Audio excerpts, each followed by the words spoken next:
இனிமையான நண்பர்களே, அன்புள்ளம் கொண்ட சொந்தங்களே, அனைவருக்கும் வணக்கம்.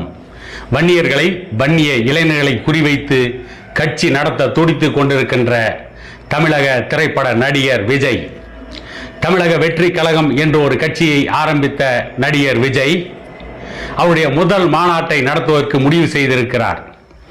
கிட்டத்தட்ட வன்னியர் சமூகத்து இளைஞர்களை மட்டுமே அவர் குறிவைத்து காய்களை நகர்த்தி கொண்டிருக்கிறார் என்பதற்கு அடையாளமாக அவர் மாநாடு நடத்த தேர்ந்தெடுக்கின்ற இடம், எந்த இடத்தை தேர்ந்தெடுத்திருக்கிறார் என்று பார்க்கின்ற பொழுது, சமீபத்தில் தான் இடைத்தேர்தல் நடந்து முடிந்த விக்கிரவாண்டி.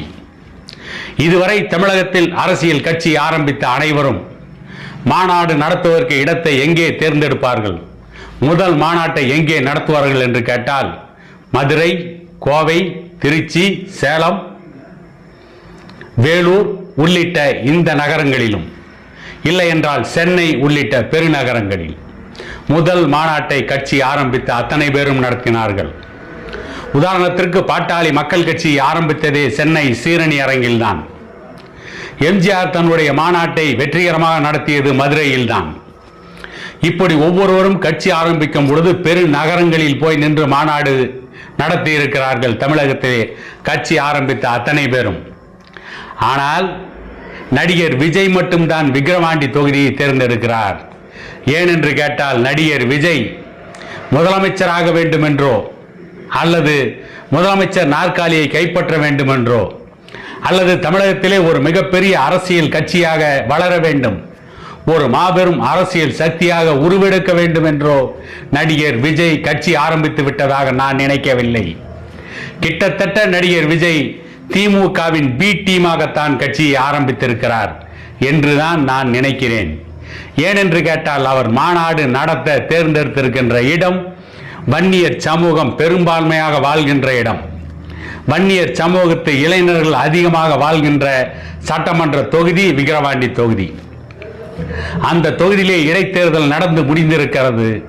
ஆளுங்கட்சி கிட்டத்தட்ட 200 கோடி செலவு செய்து கூட பாட்டாளி மக்கள் கட்சி அந்த தொகுதியிலே 56,000 வாக்குகளுக்கு அதிகமாக பெற்று தன்னுடைய செல்வாக்கை நிரூபித்திருக்கின்ற தொகுதி.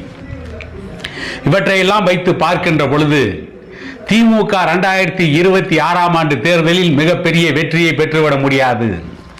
காரணம், விக்கிரவாண்டி இடைத்தேர்தலை அதிமுக புறக்கணித்தது. அதன் மூலம் அதிமுகவின் ஓட்டுகளும் திமுகவிற்கு மடைமாற்றம் செய்யப்பட்டது. அதிமுகவின் ஓட்டுகளையும் வாங்கித்தான் திமுக மிகப்பெரிய வெற்றியை பெற்றது.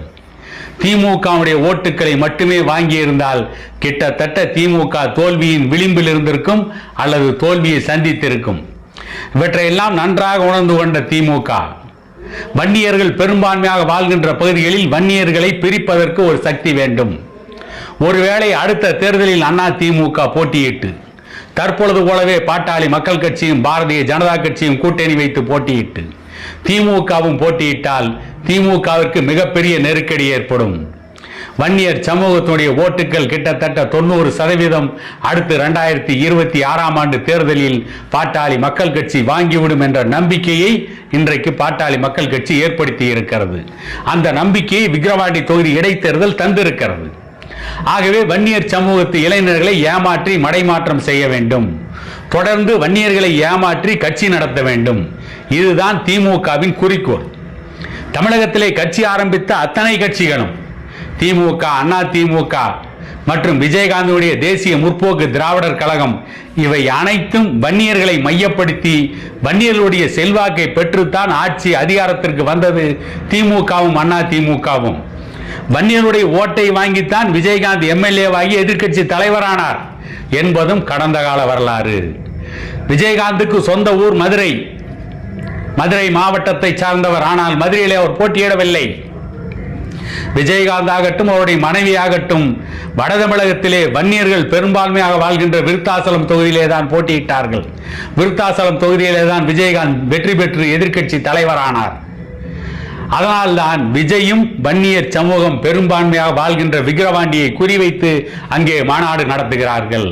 காரணம், வன்னியர் சமூக இளைஞர்கள் தான் வெகு விரைவில் ஏமாறுவார்கள், உணர்ச்சி வசப்படுவார்கள். இன்னும் சொல்ல போனால் சினிமாவை நம்பி ஏமாறுகின்ற இளைஞர்கள் வன்னியர் சமூகத்தில் தான் அதிகம். ஆகவே வன்னியர் சமூகத்தை குறிவைத்து தன்னுடைய கட்சியை வளர்த்து விடலாம் என்று விஜய் நினைக்கிறார். அப்படி விஜய் வன்னியர் சமூகத்தை குறிவைத்து வன்னியருடைய ஓட்டுக்களை பிரிக்கின்ற பொழுது அது திமுகவிற்கு 2026 சட்டமன்ற தேர்தலில் மிகப்பெரிய சாதகமாக அமையும் என்று திமுக எதிர்பார்க்கிறது. அதைத்தான் திமுக விரும்புகிறது. ஆகவே கிட்டத்தட்ட நடிகர் விஜய் திமுகவின் பி டீமாக செயல்பட்டு கொண்டிருக்கிறார். திமுகவின் ஒரு அணியாகத்தான் இன்றைக்கு விஜய் செயல்பட்டு கொண்டிருக்கிறார்.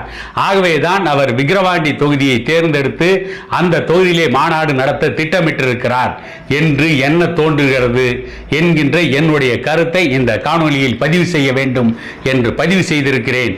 என்னுடைய காணொலி சரியா தவறா, என்னுடைய சிந்தனை சரியா தவறா என்பதை பற்றி உங்கள் கருத்துக்களை என்னுடைய யூடியூப் பக்கத்திலே பதிவு செய்யுங்கள் என கேட்டுக்கொண்டு இன்னொரு காணொலியில் உங்களை சந்திக்கும் வரை உங்களிடமிருந்து விடைபெறுவது உங்கள் எடப்பாடி துரைசாமி.